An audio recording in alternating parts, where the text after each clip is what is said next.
एक मनवंतर में भगवान ने समुद्र मंथन करा के देवताओं को अमृत पान कराया। एक बार दुर्वासा मुनि भगवान के वैकुंठ नाथ के दर्शन करने जा रहे थे। जैसे ही दर्शन करने वैकुंठ नाथ के जा ही रहे थे कि उसी समय इंद्र अपने ऐरावत पर बैठ करके वो तमाम देवताओं के साथ गिरे हुए चले आ रहे थे। तो जैसे दुर्वासा जी ने जब इंद्र को देखा ऐरावत पर हाथी पर, तो गदगद हो गए। आज उसी भगवान से मिलकर के दुर्वासा जी आए तो भगवान ने अपने गले की माला दुर्वासा जी के गले में डाल दी। आज वही दुर्वासा जी ने अपने गले की माला, इंद्र इतने अच्छे लग रहे थे कि दुर्वासा जी ने वही माला इंद्र के गले में डाल दी। जब इंद्र के गले में डाली तो उस समय इंद्र को दुर्वासा जी का व्यवहार अच्छा नहीं लगा। दुर्वासा जी कहते, अरे इंद्र, ये ऐसी वैसी माला नहीं है, ये वो माला है कि आज मैं भगवान वैकुंठ नाथ के दर्शन करने गया था, उन्हीं वैकुंठ नाथ ने अपने गले की माला ये हमको दी, और मालूम है वही हमने अपनी माला ये तुमको दी। अब तो इंद्र को और बुरा लगा कि पहले भगवान ने पेरी, फिर इनने पेरी, फिर सबकी पेरी पेराई, हमें पेरा गई। उस समय देवताओं के साथ गिरे हुए ऐरावत हाथी पर चले आ रहे थे, तो ये व्यवहार अच्छा नहीं लगा, पर कुछ कह भी नहीं सकते क्योंकि दुर्वासा जी ऋषि बड़े खतरनाक, 2 मिनट में गरम 2 मिनट में नरम।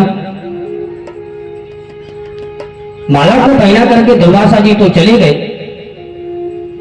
पर दुर्वासा जी जो काफी सब दूर तक निकल गए तो इंद्र ने उसी माला को निकाल करके और हाथी के सिर पर रख दिया। जो हाथी को पहनाई तो वो तो जानवर ठहरा, उस हाथी ने सूंड में फंसा करके उस माला को नीचे फेंक दिया, और जो नीचे माला को फेंका नहीं कि दुर्वासा को लगने लगा कि मैं जो माला को इंद्र को पहना करके आया हूं, जाकर के देखो तो उस माला को पहन करके इंद्र कैसा लग रहा है। मन माला में लटका था। वहां से आकर के जब इंद्र को देखा, उसी समय उस हाथी ने नीचे माला फेंकी और नीचे गिरा करके उस माला को वो ये चलता गया, तो उस माला पर हाथी का पैर पड़ गया, और जैसे ही पैर पड़ा नहीं हाथी का, तो कुचलती हुई माला को दुर्वासा जी ने देख लिया, और जैसे ही दुर्वासा जी ने देखा नहीं तो तुरंत क्रोध में भड़क गए। बोले, ए इंद्र, अरे तू राजपद में श्री में मदान हो रहा है, मैं तुझे श्राप देता हूं कि जा जाकर के तेरा पद और श्री सब नष्ट हो जाए। जो इतना भयंकर श्राप दिया नहीं कि शुक्राचार्य को पता चला। शुक्राचार्य दौड़े भागे सीधे देवताओं के पास, बोले भैया बहुत अच्छा मौका है, आक्रमण कर दो देवताओं पर। क्यों? बोले इस समय में दुर्वासा जी ने श्राप दिया है इंद्र के लिए। सुनते ही शुक्राचार्य जी की वाणी देवताओं ने सीधे स्वर्ग पर आक्रमण बोल दिया। जैसे ही आक्रमण बोला नहीं कि आज दुर्वासा ऋषि से श्रापित समस्त देवता देवताओं से हार गए, पूरा स्वर्ग खाली और देवताओं का आधिपत्य स्वर्ग पर जम गया। देवता सब दौड़े भागे श्री हरि की शरण में गए, बोले प्रभु रक्षा करो। प्रभु मुस्कुराए, बोले देखो ये संतों का अपमान बार बार करके मेरे पास दौड़े चले आते हैं। भगवान ने कहा, सुनो, इस समय तुम्हारा बल सब समुद्र में लिप्त हो गया है, समुद्र का मंथन करो, उसमें से अमृत निकलेगा, अमृत जब पान करोगे तब तुम्हारा बल वापस आएगा। बोले महाराज, इससे इतने बड़े समुद्र का मंथन कैसे होगा? बोले ऐसे नहीं होगा। बोले सबसे पहले जाओ और जाकर के पहले देवताओं से अनुमति लो। बोले ठीक महाराज, वो तो आप जानते नहीं महाराज, वो तो हमारे बचपन से ही दुश्मन है। बोले नहीं, अपना कार्य सिद्ध करने के लिए शत्रु को भी मित्र बना लेना चाहिए। कैसे महाराज मित्र बना लेना चाहिए? तब एक सुंदर दृष्टांत में श्री हरि ने समझाया। बोले सुनो देवताओं, एक सेठ जी थे, और सेठ जी सदा अपने कपड़ों को साफ करके और इस्त्री अर्थात प्रेस करके और काट के पिटारी में रखा करते थे। एक दिन जल्दी जल्दी में कपड़े वहां एक पिटारी में से निकाले, और निकालते वो ताला खुला रह गया और ये सीधे पहन करके निकल गए। होली हुई, जब पिटारी को देखा, चूहे ने सुगंध भाई कपड़े की, तो तुरंत जाकर के चूहा उसी में घुस गया। उसी समय एक सर्प आया और सर्प ने जब चूहे की सुगंध मिली तो वो भी घुस गया। उसी समय सेठ जी को याद आया कि राम राम राम, मैं तो आज अपनी पेटी को खोल के ही भाग आया। तुरंत वहां से सेठ जी दौड़े भागे आए और आते ही सीधे पिटारी को बंद कर दिया। जैसे ही पिटारी बंद हुई नहीं तो अब पिटारी बंद है और पिटारी के अंदर सर्प और चूहा। सर्प ने जब चूहे को देखा तो जीभ लपलपाने लगा, मेरा भोजन मिल गया। पर सर्प बड़ा बुद्धिमान, बाद में सोचता है कि यदि मैं इसको पालूंगा तो निश्चित रूप से यहां पड़ा पड़ा मैं भी तो मर जाऊंगा, इसका मतलब इसको पाने से क्या होगा। तो उसने विचार बनाया कि क्यों ना इसका सहारा लिया जाए। तो तुरंत उसने अपनी भाषा को बदल दिया, बोले मामा जी राम राम। सोई चूहा प्राण उसके घबरा गए, हे भगवान ये मेरा भांजा कब से बन गया, मैं इसका मामा कहां से। बोले क्यों भैया तुम हमारे कब से भांजे बने, मैं तुम्हारा कैसा मामा। तब सर्प ने कहा सुनो भैया एक बात है मामा जी, हमने सब सर्पों ने एक दिन जुड़ करके मीटिंग की और उसमें एक प्रस्ताव रखा कि आज से हम लोग समस्त सर्प किसी भी चूहे को नहीं मारेंगे ना खाएंगे। क्यों। बोले देखो ना आप अपने छोटे छोटे दांतों से नुकीले और बढ़िया से बढ़िया बिल बनाते हो और हम सर्प सीधे जाकर के उसी बिल में घुस करके तुमको खा लेते। इसका मतलब बोले आपके बनाए हुए मकान में हम लोग राज करते हैं, जब हम लोग आपको खाएंगे तो जब आप लोग नहीं रहोगे तो हमें रहने के लिए मकान कौन बनाएगा। इसलिए महाराज हमने मामा जी आप लोगों को खाना बंद कर दिया। तब चूहे की जान में जाना हुई, हे भगवान आप तो बच गया, चलो कम से कम दोबारा ऐसा तो नहीं ये लोग करेंगे। पर सर्प कहता है मामा जी बड़ी बुरी फंसे। कैसे फंसे। बोले आप देख नहीं रहे हो कहीं निकलने की जगह नहीं है। सोई चूहा ने बोला अरे भांजे तुम अभी मामा का कमाल देख 2 मिनट में। पर क्या हुआ महाराज 2 मिनट में बढ़िया चूहे ने अपने नुकीले छोटे छोटे दांतों से वो काट के पिटारी को काटना प्रारंभ किया कि 2 मिनट में ये इतना बड़ा छेद कर दिया। बोले निकल जाओ भांजे। और जो सर्प निकला और सर्प निकलते बाहर बोले मामा जी आप भी आ जाओ। और जो वहां से चूहे निकले नहीं कि निकलते ही तुरंत सर्प ने मुंह में रख लिया, अब पड़ा लिया। चूहा चिल्लाया बोले भांजे क्या कर रहे हो। सोई सर्प बोला अरे मामा जी आप पिठारी के अंदर थे हम तब तक ही आप मामा थे, बाहर मामा नहीं हो। जब ये कहानी सुनाई भगवान श्री हरि ने तब देवताओं के समझ में आई। बोले प्रभु हम समझ गए। और तुरंत अनुमति लेकर के सीधे देवताओं के पास पहुंचे। देवता देवते लड़ने भिड़ने के लिए तैयार हो गए। बोले भैया उनके हाथ में हथियार नहीं, इसका मतलब वो कुछ परामर्श करने आए हैं। दूर से ही देवता देवताओं से कहते भैया राम राम। अरे भैया राम राम कैसे आए हो, क्या कारण है। सोई देवता बोले भैया एक बात बताओ हम तुम भाई भाई है कि नहीं। बोले हाँ ये बात तो है हम तुम भाई भाई है। बोले पिता भले ही एक है, कश्यप जी के पिता जो कश्यप जी हैं वही देवताओं के भी पिता है और वही देवताओं के भी पिता है। बोले ये तो दुनिया जानती है तुम क्यों बता रहे हो। बोले बस इतना जरूर है कि माताएं अलग अलग है। देवताओं की माता है दिति और देवताओं की माता अदिति। तो आज दोनों ने ही कहा मानते हो कि हम भाई हैं। बोले हाँ भाई हो। बोले ये कौन नहीं जानता, ये तो संसार जानता है, पर आज क्यों सुना रहे हो। बोले हम इसलिए सुना रहे हैं कि भैया हम सब मिलकर के समुद्र का मंथन करें, उसमें अमृत निकलेगा और उस अमृत को हम और आप सब पान करेंगे और पान करते ही हम लोग अमर हो जाएंगे। फिर चाहे जितने फरसा कुलाड़ी हथियार हंसिया चाहे जो कछु चला तरफ हमारे भी बारो कोई नहीं है। बोले बात अच्छी लगी। अब देखते हो कि खोपड़ी कितनी। देखते बोले बात तो सही है, अमर हो गए बचाए जितने लड़कर हमारे तो को। वो सब तैयार हुए और सीधे देवता देवतियों को लेकर के और भगवान श्री हरि की शरण में पहुंचे। बोले महाराज ये तो तैयार हो गए, इनको लेके आ गया। अब यहां से बोले भैया अब क्या करना है। प्रभु ने कहा चिंता ना करो, जाओ जाकर के मंदराचल पर्वत को उठा के लाओ। देवता और दैत्य सीधे मंदराचल पर्वत उठाने के लिए चले गए।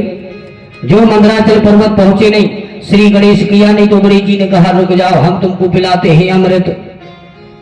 जो मंदराचल पर्वत उठा करके चलने लगे और बीच रास्ते में एकदम बैलेंस बिगड़ा तो धड़ाम दी से जब नीचे जमीन में गिरा तो गिरते ही कुछ दैत्य और देवता खंडित हो गए।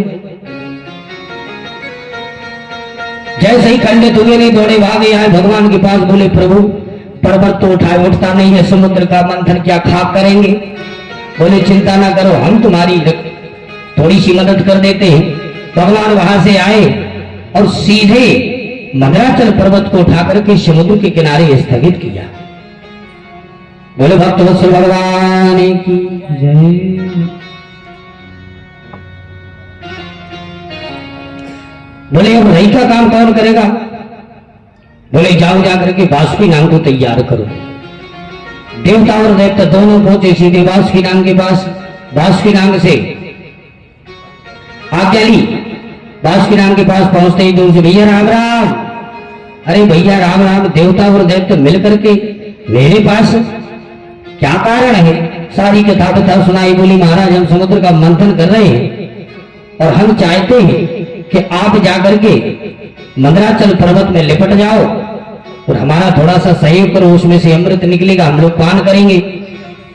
बासुकी नाग ने कहा भैया समुद्र का मंथन तो ठीक है, अरे मंदराचल पर्वत में हम एक दो गुड़ेरी मारेंगे, उसमें से कोई हमारी पूंछ तानेगा, कोई हमारा मुंह तानेगा पकड़ के तो खेचा तानी हम अपने शरीर की करवाएंगे और अमृत तुमको पिलाएंगे। बोले भैया इतना बड़ा परोपकार हमको नहीं करना।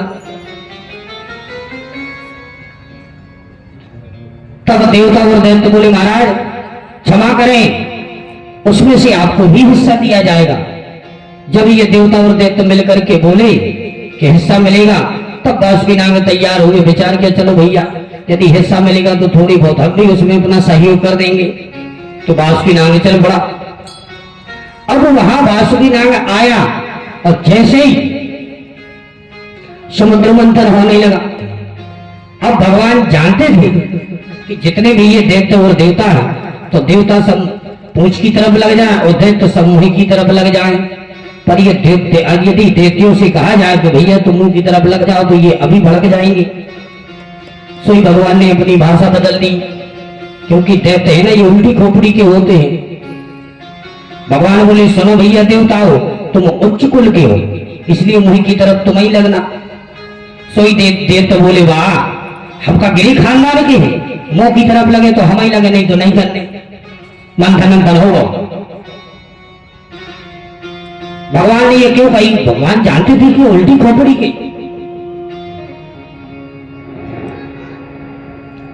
एक पंडित जी थे,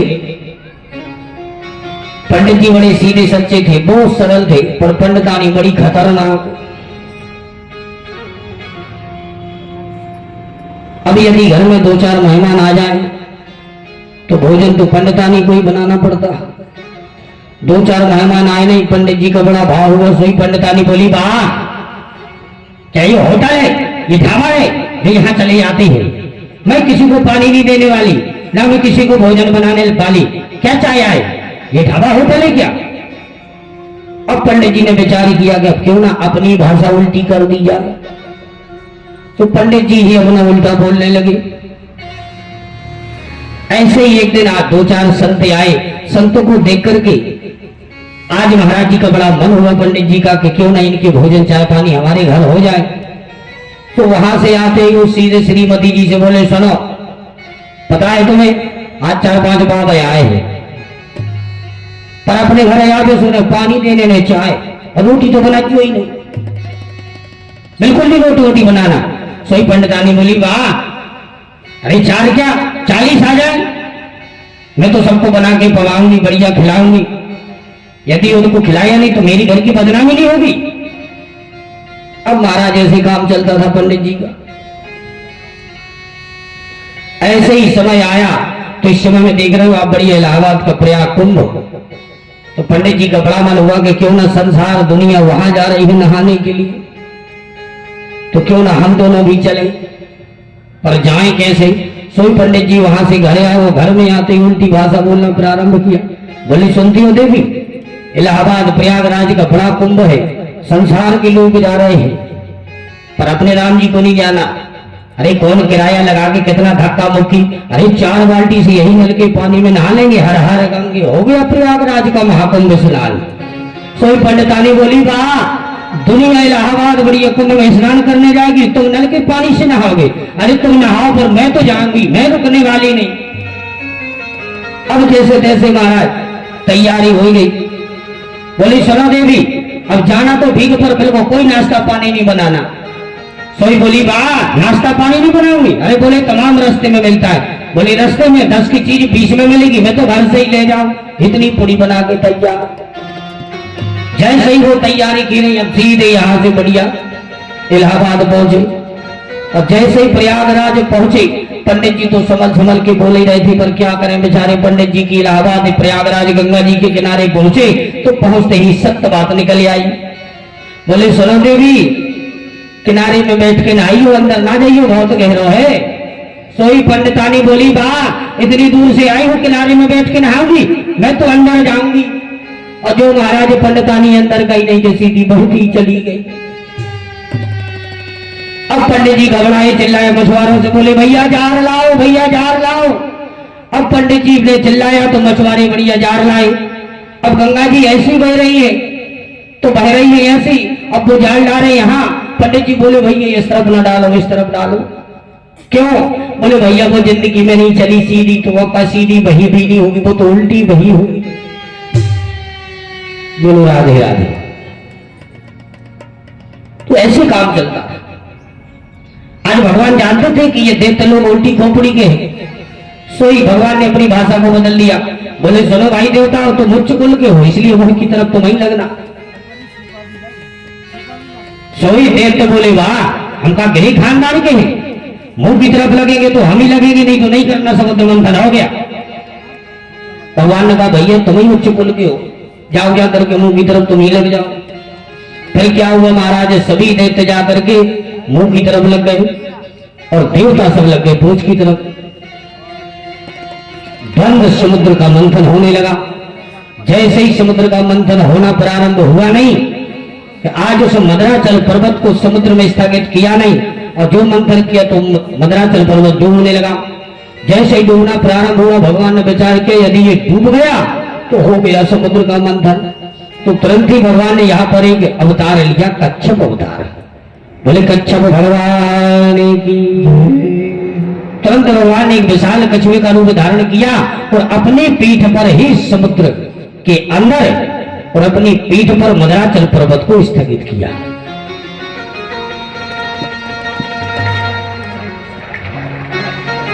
द्वंद्व युद्ध बढ़िया होने लगा। समुद्र का मंथन करते करते करते करते सबसे पहले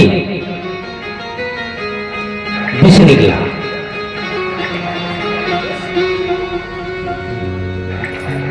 जैसे ही विष वहां से एक घड़ा निकला नहीं, अब देवता और दैत्य सब एक दूसरे का मुंह ताकने लगे। बोले भैया ये तो विष है। भगवान बोले चिंता ना करो, इसकी भी व्यवस्था है, चलो भोले बाबा के पास। भोले बाबा के पास पहुंचे विष लेकर के। भोले बाबा ने जो विष को देखा तो घबरा गए। देवी जी पास में बैठे। भगवान ने कहा प्रभु इससे आप ही रक्षा कर सकते हैं। भोले बाबा ने देवी से इशारा किया कि देवी जी आपका क्या विचार है, ये देवता लोग सब हमें विष पिलाना चाहते हैं, पी जाए। अब देवी जी कहे तो सकती नहीं। देवी जी कहती है जैसे आपको अच्छा लगे आप वही करिए जिसमें सबका भला हो।